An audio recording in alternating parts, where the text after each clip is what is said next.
Live from the Business RadioX studio inside Renaissance Bank, the bank that specializes in understanding you. It's time for North Fulton Business Radio. Hello, everyone. Welcome to another edition of North Fulton Business Radio. I'm John Ray, and folks, we, as usual, are broadcasting from inside Renaissance Bank in beautiful Alpharetta, and we've got a fantastic show for you today.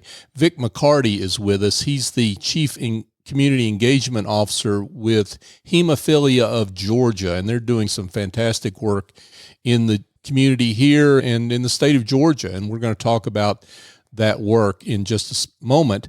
But before we get to Vic, I want to remind you that if you are at one of those mega banks that treats their customers like numbers, and if they really don't want you to talk to a live person, then you may want to think about how your business is being served, and you probably already are. And let me tell you what clients I refer to Renaissance come back and tell me.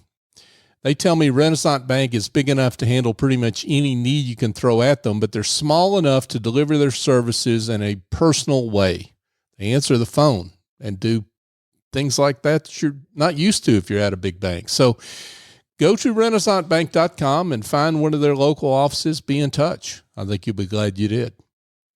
Renaissance Bank, understanding you, member FDIC.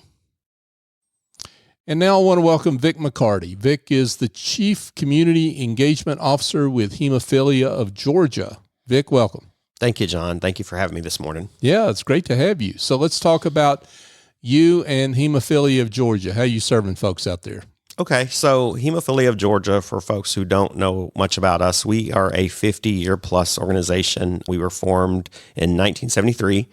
We serve the state of Georgia for folks who have blood clotting disorders. And most of the time that's inherited. Folks will get that gene typically passed off from the female to the male offspring. And what you will hear a lot about when you hear about bleeding disorders is hemophilia. And in a nutshell, if you have hemophilia, what that means is that your blood does not clot properly.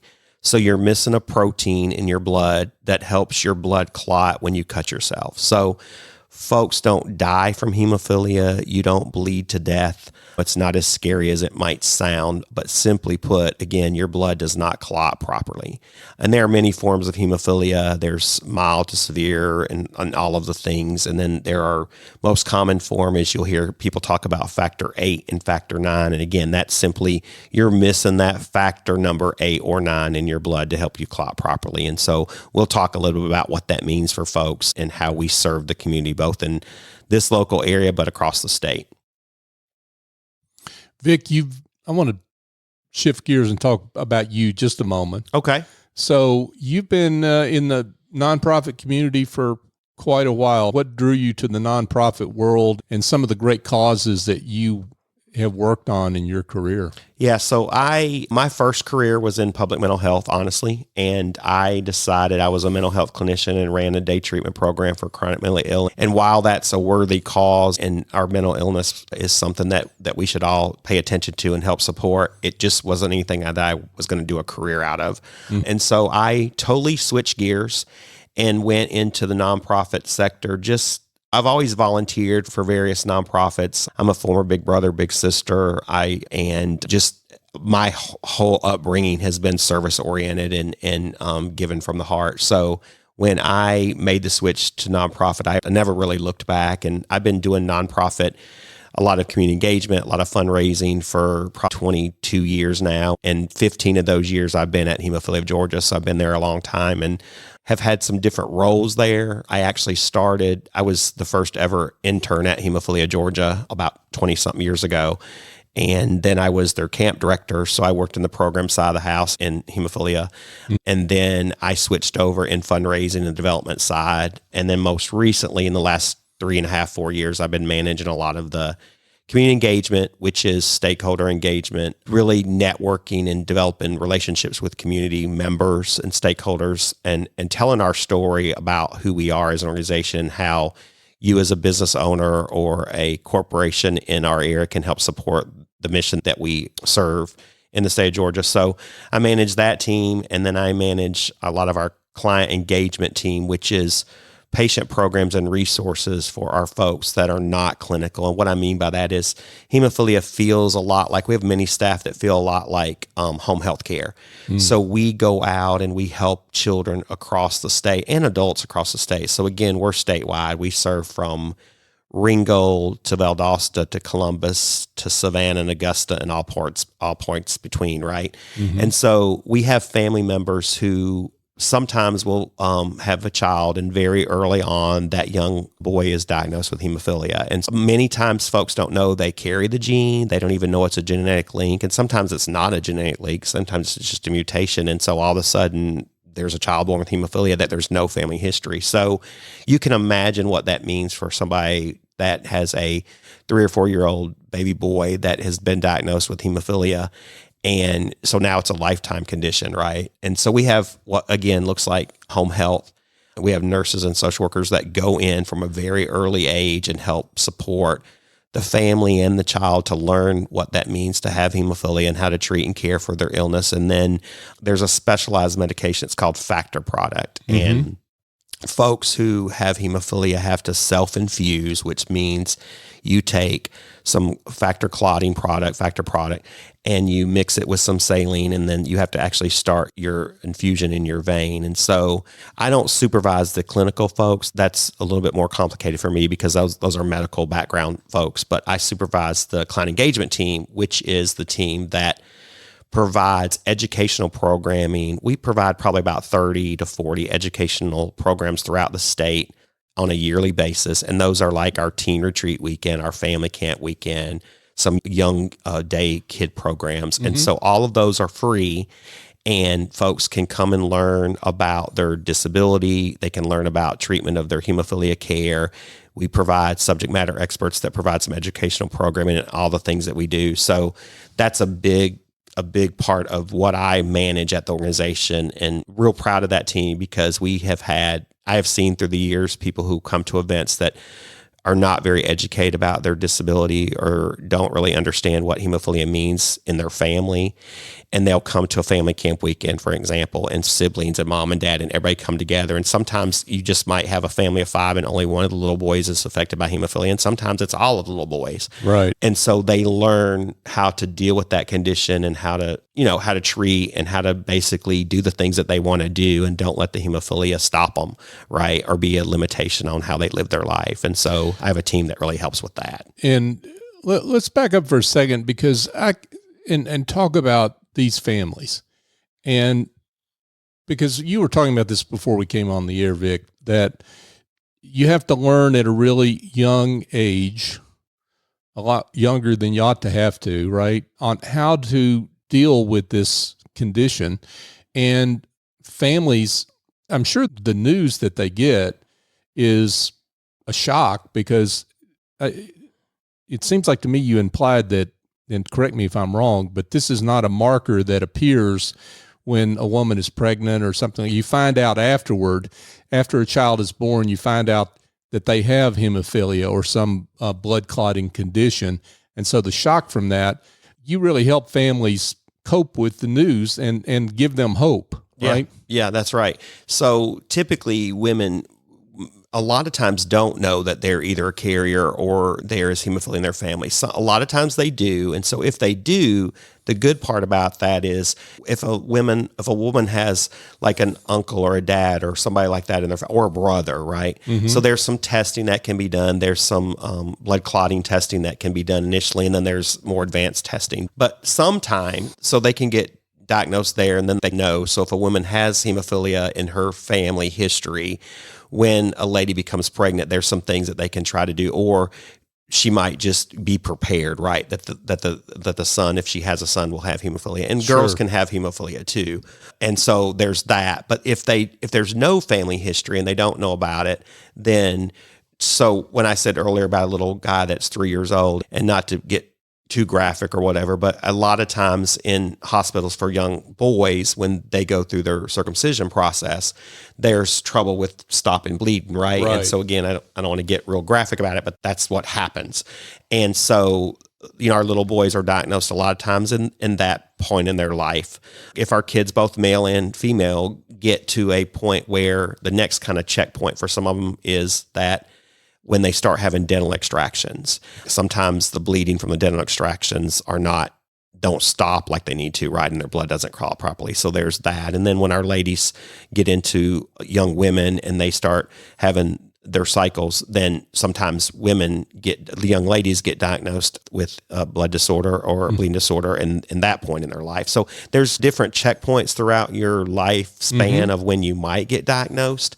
And so again, if you have a family history, there's some things that you can do, and there's some tests you can do to see if your child may or may not have hemophilia. Because again, a lot of it's hereditary. So there's some history that if you know about, it's helpful, but sometimes you don't. And even for folks who have the family history, just the shock of them having a little boy who then has hemophilia, again, learning for that rest of that child's life, how, what are some things from a lifestyle point of view that you can really encourage? What are some things that you need to discourage? But then a young mom learning how to self-infuse a young baby. And again, you have to start an IV on some children, and they could be weeks old, and you're going in and starting an IV to make sure they have the proper clotting medication that will help them live a great life and not have complications. And this is where you come in, right? Yeah. Your organization comes in, you send folks in, professionals that can help families understand how to self-medicate, how to put in that IV, and be comfortable doing that. Yeah, absolutely. I think we have 8 or 9 RNs right now that are on our staff, and we have social workers that, again, are part of that outreach program. And we have RNs that'll go into homes and sit down with a family that has a 3-year-old child, and will help them to learn how to mix up some medication, learn how to infuse and start those self-infusion processes for these kids. But also, it's much deeper than that. It's also, we have nurses and social workers that are so skilled in hemophilia care and treatment that they help families understand what to look for in a bruising situation, what to look for. We have what we call targeted joint bleeds, and that's where blood clotting will hit your elbows and your ankles and your knees. And over time, again, you can't die from hemophilia, but over time you can die from complications from joint bleeds and some of those kind of things. Head bleeds for us is really something we pay attention to. So very early on, football is out of the question for our young boys, because if they get a head bleed, it sometimes won't end well. You mean internal head? Yes, okay. Yeah, internal head bleeds. And sometimes you can't see a head bleed, right? So our nurses and social workers really help with understanding what the diagnosis is, what are things you should watch for, what are some activities that are great for our youth to participate in, what are some activities that are not so great for our youth to participate in, and help just them. Again, we're birth through death for folks. So we are with people from the time they are born until the end of the day. And we help you through life's struggles all through it, and help you understand what it means to live with this condition and how you can be successful. Yeah. Wow. Great work. Vic McCarty is with us, folks. He's the Chief Community Engagement Officer for Hemophilia of Georgia. So talk about other services that you offer families beyond just education and getting them into the kind of the lifetime flow of what they need to know. Oh yeah. So we, outside of the patient education and that our nurses and social workers and much of our client engagement team does through our programs and activities, we offer a tremendous amount of resources. We have a hemophilia handbook that's actually on our website. So if you want to know about hemophilia, it's a hemophilia 101 and then some. So it's a free resource on our website. There's a von Willebrand's disease handbook, which is a mild form of hemophilia. And we actually published this handbook, I think it was 30 years ago, and it's been through some edits and from revisions. But again, that's a free resource for folks. Anybody can go to our website and grab that hemophilia handbook. So that's one. The other thing that we do is we offer a patient assistance program. So like many organizations, if we have a family, what I didn't talk about is factor product is very expensive. And so co-pays for some families are just astronomical. And I'm talking not $1,000 a month. I'm talking it might be 20, 30, 40 grand a month as a copay for an insurance. Oh, wow. Yeah. Oh, that's terrible. Yeah, it is terrible, and it's eye-opening for some of our folks. We offer a patient assistance program to help folks do a couple things. Help them be able to provide some resources for them to be able to cover some of that copay of that medication. But we also do a lot of helping folks to get appropriate insurance coverage, and we have a whole department that works with our families that helps them get on whatever insurance it is or not that can help them to be able to get the coverage that they need to provide their family with the Factor product. So we have an amazing patient assistance program. We have a youth initiative that we work with our youth and build them up into young contributors of their society and community, have them be influential in their community. So we have a community program that helps our youth and brings our youth up. We have a great scholarship program. Many of our folks we put a lot of folks through school and helped them with some scholarship programming that have young adults who have hemophilia. And then one of the things that we do as an organization is we support research initiatives. So we actually fund some gene therapy research scientists at Emory around genetic therapy, around hemophilia gene and that kind of stuff. And it's way more complicated than I can talk about, because then we're getting into the scientific part of it. It's way more complicated than I can ask about too, but right. But we do fund some genetic therapy research. So we know we got scholarships, we got research, we got patient assistance, we got client programs, we got clinical programs. I'm trying to think if there's something that we really don't do. And I'm sitting here trying to think of something that we don't do, and I can't think of anything. That's outstanding work. And I can imagine just the different levels of support. I mean, and you've really laid them out well, that these families need, and those that are affected by this condition need over their lifetime, because it never goes away. Oh yeah, that's true. You heard me say, but it's birth to death. And sometimes it may not sound like a really nice way to put it, but we are with people through thick and thin, through every day of their life. Once they have gotten a diagnosis and they reach out to us, if you're a client of ours, we're a client, we're going to be your support system until you don't want us to. Vic McCarty, Hemophilia of Georgia. So when we say Hemophilia of Georgia, what we mean is that those that work for this organization, those that contribute in any way to this organization, are contributing to Georgians. That's right. So explain that. So we're part of the National Bleeding Disorder Foundation, which is in New York City, and we're an affiliated chapter. And what that basically means is we're a chapter that has our own 501c3. We raise all of our dollars. We do all of our programming, provide all of our most of our educational resources in the state of Georgia. And unlike some other nonprofits, and I'm not being mean to them, but we don't raise money in Georgia to send it somewhere for it to come back. And so we have our own, again, 501c3, we have our own board of directors, and we cover the entire state. So Hemophilia of Georgia is pretty much a statewide operations. I said earlier that we've been in business for 50 plus years. We're formed in 1973. And we have about, I think the number's around 2,000 patients throughout the state of Georgia. And it's funny because Fulton County is one of our top 5 counties with mission impact. And what I mean by that is, of all of we have heat maps, right? And we have places where there's a heavy concentration of clients that we serve, and we provide educational programming, some of those nursing and social workers services that I talked about. But Fulton County is one of the top 5, which means we have a lot of presence in Fulton County, a lot of services that we provide. We do an event. We do a couple annual fundraising events, so I'll go ahead and talk about those for a minute. But we do a golf tournament every year, and typically it's in Fulton County, usually in the fall. And we've been doing our golf tournament for 42 years, I think. We've been doing that for a time. That's a great way for community supporters to come in and help us fund our mission. Our golf tournament typically raises money for that research. So when I talked about funding those gene therapy scientists at Emory, that's what that money helps to do. We have a Trot to Clot walk and run. It's a 5K. Typically, it's in the spring time of the year. I actually started that event for hemophilia 15 years ago when my CEO thought it would be a great idea to do a walk run. And I, for the first year, was like, everybody does walk and runs. Let's don't do that. And then I did it. So here we are. So it's a fun down at the Brave Stadium at the Battery. It's a Peachtree qualifier. It's a U.S. track and field certified route. So we're running with the big boys now.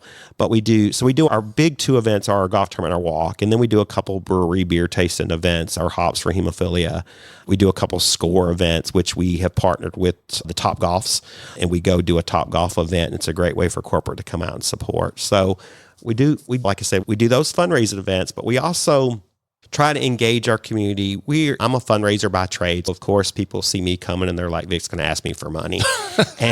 and so your reputation precedes you. That's huh? right. So okay. I try not to go right in and ask for money. I have to check myself. But in all honesty, we really, as an organization, want to form relationships with people. We want to form partnerships with folks. We want folks to understand who we are and what we do in the state of Georgia from a mission impact standpoint, right? And then once people get to know us and we form those partnerships and we form those relationships, then we'll start asking you, where could you plug in? Where would you see? We try to really build a win for us and for an organization, right? So like many nonprofits, you come in and support or sponsor an event, and there's logo placement, and there's recognition, and there's all those kind of things. But before we get to that, we really want to make sure that we are getting to know you as a business, getting to know what you are interested in, from a community standpoint, right? What are the things you want to support in your community, and what are the things that you're interested in? And then we try to match some things that we do, and we feel like there's always something that we can do as an organization that you are interested in as either a business owner or as a corporation, right? And that's where the fundraising comes in, and that's where there's a way for you to engage with us from the community perspective from a fundraising.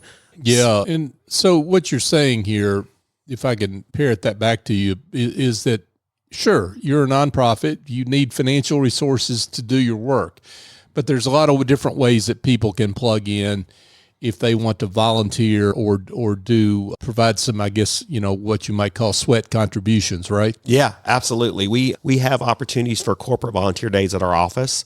So when we are prepping for some of our events, both from a fundraising event, but also from a client program event, right? We're always looking for corporations to send a group to help us stuff swag bags. And we do a lot of lick and sticking mailings. And I hate to say it that way, but that's what it is. It's lick and stick them and put flyers in the mail for stuff. And so we're always looking for corporate groups to come out and help us prepare for things that we do. Periodically throughout the year, we have some different event closets and storage rooms that get really messy. So sometimes it's sending a group of 4 to 6 people to help us sort and organize our storage closets, honestly. Right. So some of it's glamorous work and some of it's not. So we have corporate volunteer opportunities. We have ways that you can support us financially, and all of that is on our website. You can go to our website, and we post a lot of different things. They're seasonal, so sometimes there's a lot of volunteer opportunities, and then sometimes there's not. Just depends on what's going on. Our largest volunteer opportunity, I'm going to plug our camp for a minute, but our largest volunteer opportunity is our Camp 1 O'Clock program. Mm-hmm. It's every summer. This year, I think it's the second full week in June, but we'll camp about 100 campers. We have the largest single state bleeding disorder camp in the country, have been doing it about 32 seasons. And we have about 100 kids that come to that camping program and learn. I talked about learning about your disability and learning about how to infuse yourself and that kind of thing. And then we need about 100, maybe 30 or 40. We have 100 kids, and we need about 60, I think, volunteer counselors to pull that off. Mm-hmm. And our kids will come to camp. And I talked about a lot of that educational programming. They learn a lot of things. One of the things that our camp really provides is it provides some educational training around your bleeding disorder. And for kids, again, our camp is 7 to 17. So a camper will come at 7 and start really learning about what that means to live with a bleeding disorder. But the thing I'm most proud about our camp is our kids very early on learn how to do that self-infusion process. And we have a staff of hematologists and nurses specializing in hemophilia care a lot of them are our staff, and a lot of them are some folks that come in from other areas for the week and help support us. But what I'm really proud about our camp is 2 things. I'm proud that we really work to teach our kids and help them learn independence around their care and treatment of their bleeding disorder. But then secondly, a lot of our children learn sometimes at camp and sometimes it's follow-up after camp, but that self-infusion process and what that means, but also to look for bleeds. And at camp, there are certain activities we don't do. That football, again, is not something we do at our camp, but we help kids learn what are some fun things that you can do that with your bleeding disorder are things that you can do and you can have a lot of fun at, and what are some of the things you need to avoid. So proud of that program. Yeah. Wow. Such great work. Vic McCarty, folks, with Hemophilia of Georgia. Vic, I would love it if you could, and I think our listeners would as well, share us a story that helps illustrate the great work you do. You don't have to mention names, of course, but an example of the service you do. Yeah, so I've got a great story. There is a little guy that started in our camping program, and again, by participating, learned how to understand his diagnosis and care treatment of his disorder, but also learned how to self-infuse. Well, and so he's been probably self-infusing since he was, I would say, 7 or 8, and I'm not sure. His mom, if she's listening, she'll probably be able to tell me for sure. But anyway, so he learned very early on how to self-infuse and get out the factor product and mix it all up and prep for everything. And so fast forward, what's interesting about this guy is, so he, as he was growing up, formed a relationship with a buddy, and they run cross country and they do some other things. So this buddy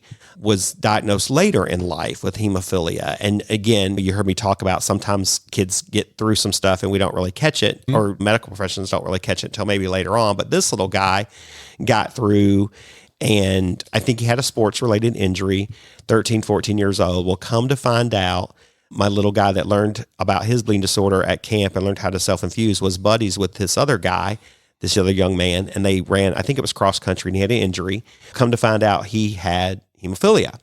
And so my guy that had hemophilia, what I love about the story is my guy that had hemophilia talked to his buddy and reassured him that everything was going to be okay, because again, 13-year-old little kids, oh, now I have a blood clotting disorder. What does this mean?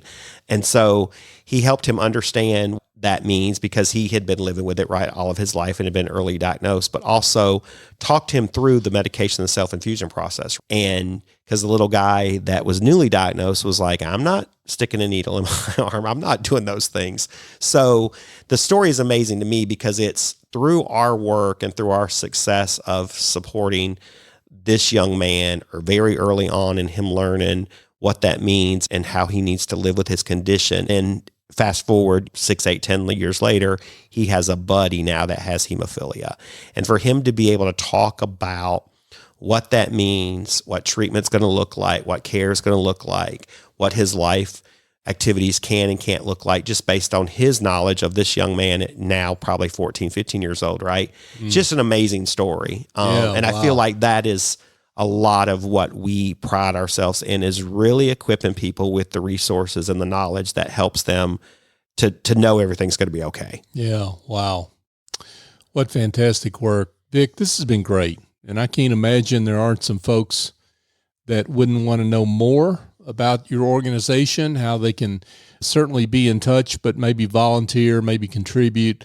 So let's give them coordinates on how they can connect with you. Yeah, absolutely. So again, the best way to start with us, it would be go to our website. It's hog.org. So www.hog.org. And there are all, on our homepage, there are tabs around event space and about volunteering.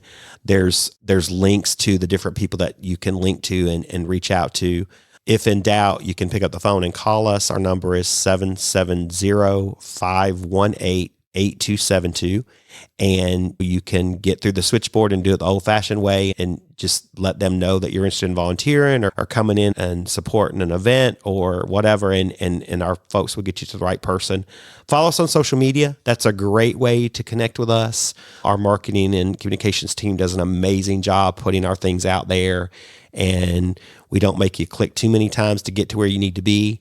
And so that's a great way to follow us. And we're on all the LinkedIn, Facebook, Twitter, Instagram. We're on all the channels. So follow us that way. But there's lots of ways you can get in touch with us. We'd love to hear from you.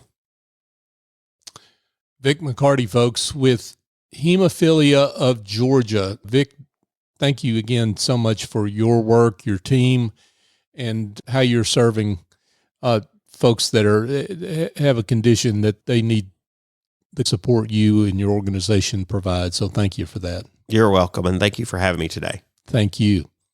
Hey, folks, just a couple of quick things before we let you go. I've got a book out that is written for you if you are a solopreneur, small professional services firm, and you have issues around your value, your positioning, your business development, and pricing your service better.